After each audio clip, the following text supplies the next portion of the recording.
Miracle Boy Boxing, ladies and gentlemen. I am your host, the one and only Hosting Cruz, bringing you another exciting edition of boxing. Don't forget to hit and to like, subscribe to my channel. It's always greatly appreciated. Stay tuned.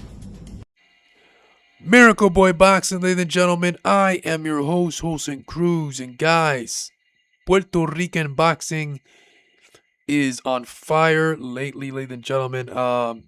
Has been on fire for some time, for a minute now, but I gotta talk about the schedule ahead for Puerto Rican boxing. You know, over the years, Puerto Rican boxing, a little pebble on the map, has always been one of the best fighting countries in the history of the sport of boxing. A little pebble on the map has produced over the years some of the best fighters in the history of the sport. From the youngest world champion to Wilfred Benitez, to the only 4 division world champion in Puerto Rican boxing, Miguel Cotto, to the best women's fighter in the history of Puerto Rican boxing, the unified queen and Amanda Serrano, who I'm going to get to in a minute. Xander Zai is looking to add his name to the great list of Puerto Rican fighters. I'm going to get to him also in a minute. Edwin El Chapo Rosario from Camacho, Hector Macho Camacho, Ivan Calderon, Juan Manuel Lopez, Felix Tito Trinidad, Wilfredo Bauca Gomez. I even got some of them on the back of me in the poster. So this island has produced some of the best fighters in the history of the sport. And I'm talking about Puerto Rico because we got a hell of a lineup in the not so distant future. Like, for example, December 17th, Reina El Chulo Santiago is going to take that long ass trip to Japan once again to unify his title against Ryosuke Takami, who's the current WBA flyweight champion of the world, in a battle in Japan in a tremendous fight. You know, Reina El Chulo Santiago is a boxer puncher who likes to mix it up, who's very rugged as well. And then you got the long, rangy boxer puncher slugger in Ryosuke Takami in what should be a very intriguing fight, because you can see Reina El Chulo Santiago using his feet, using the same style he used against Shokichi Iwata to try to outbox and maneuver Takami, and then Takami trying to land that one punch and use his range and jab to try to land something big, and you know, he's dangerous. Takami is dangerous in this fight for as long as it lasts, because he's got that one punch power as well.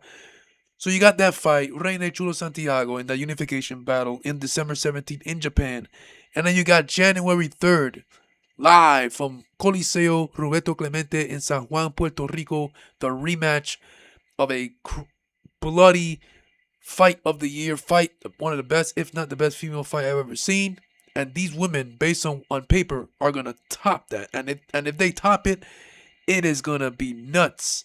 Amanda, the real deal Serrano, the unified queen, is going to defend her titles, her babies, what she called, against Erica Cruz, the former WBA featherweight champion of the world, who's looking to come to Puerto Rico to spoil the party and get revenge and take back the title that she lost to the same woman in Amanda Serrano.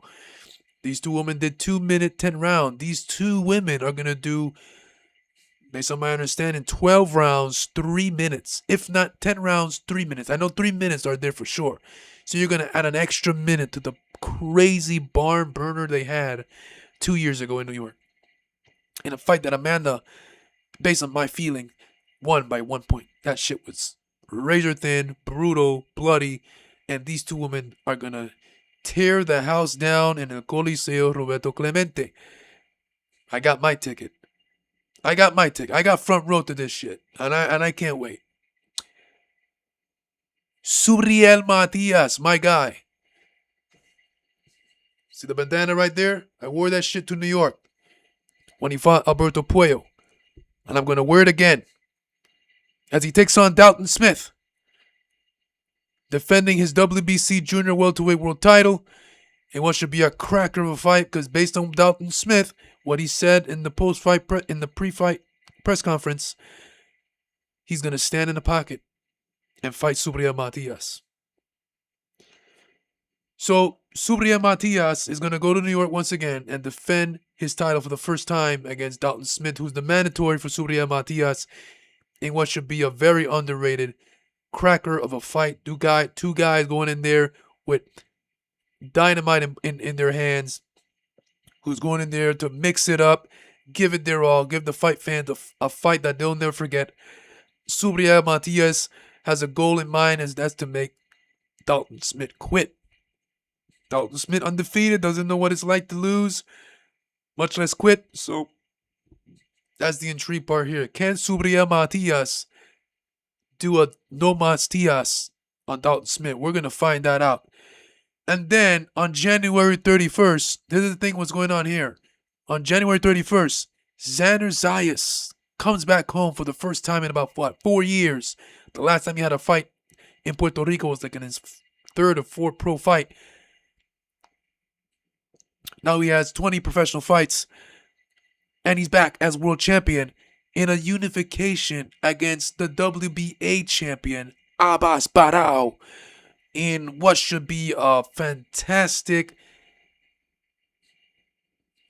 fistic firefight, man. I was trying to find a word for it. Just a crazy-ass fight.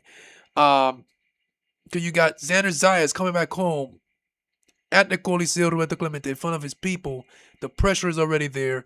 He's fighting a beast in Abbas Barao, who's world champion, who's hungry, who's coming off a scary performance against Ioannis Telez, beating the brakes off of him. Who was the favorite. No one knew who Barao was until that point. And now here he is coming into this fight with Zayas with that same momentum, looking to do the same thing to Xander Zayas. And it's just going to be one of the most dramatic, emotional battles on the island in recent memory. Because you got Xander Zayas, who the pressure is going to be on him like a ton of bricks. He's in front of his people. He's defending his world title. He's looking to become unified champion in front of his people. This is his first fight back in years. And I'm in a group chat with some of my guys, man, Puerto Rican, and they all going to make that trip from New York, from the States, to see Xander Zayas. So the pressure is real. This is going to be a highly anticipated fight. I'm going to be in attendance. This is going to be my first Xander Zayas fight. I'm excited. So yeah, you got December 17th, Reinier Chulo Santiago going over to Japan to take on Ryosuke Takami, right? In a unification fight. And you got Amanda Serrano in another unification fight on January 3rd. Subriel Matias defending his crown in New York. And then you got Xander Zayas in another unification fight against Abbas Barao. So Puerto Rico has 3 pending unification battles. And then Subriel Matias with his world title on the line. So in December, you got Reine fight. And then in January, Puerto Rico is going to be so busy in 1 month. 3 important, sensational battles in 1 month of January. 2 unification battles and a world title fight. And if all goes well, man, Puerto Rico is going to have 3 unified world champions. I don't think that's ever happened in the history of Puerto Rican boxing. 3 consecutive unified champions all in 1 year. Because by the time Reina is done in December, he's going to walk into 2026 as a unified champion if everything goes well. And then you got Subriel Matias once everything goes well with him. If and once, then, he's world champion. He continues. Likely will do that Puerto Puyo rematch based on what they say in the contract that the rematch has to happen. So yeah, man, Puerto Rico is going to be very busy this coming December and leading into next year in January. What a month for Puerto Rican boxing. I sat back for a second and I'm like, damn. En enero, Puerto Rico está en fuego. 3 peleas, título mundial, 3 world title fights in 1 fucking month. That's crazy. And all fights are with no slouches. Each boxer, each world champion in Puerto Rico are not standing in front tomato cans and taxi drivers. They're fighting live dogs and real threats that can beat them, that have the possibility of beating them. So I'm excited for these fights, guys. I know you guys are excited, and I can't wait. I can't wait. December 17th can't come soon enough as we kick things off with Reina Chulo Santiago defending his WBO flyweight title against the WBA champion in the unification against Ryosuke Takami. And then in the month of January, man, Puerto Rican boxing to the max. 2 unified title fights and 1 world title fight. Amazing. Let me know what you guys think about this. In the comment section below. Puerto Rican boxing is on fire. There was a time that maybe not too long ago, a few years ago, we didn't have any world champions, and Jonathan La Bomba Gonzalez ended up becoming a world champion and was carrying the island on his back for like a year, if I'm not mistaken. Bomba was the only world champion for some time. Things were rough on the island. Amanda Serrano was not even under Jake Paul. Things were rough. Things were rough. And she was not under Jake Paul yet back in 2021 or 2020. And things were rough, man. There was a time there were no world champions. Bomba Gonzalez in 2021 when he defeated Edwin La Puga Soto was carrying Puerto Rico on his back for a minute, being the only world champion. Things were rough. Now there's a possibility that we may end up with 3 unified world champions. And, of course, Subriya Matias, if all goes well, he keeps his WBC title.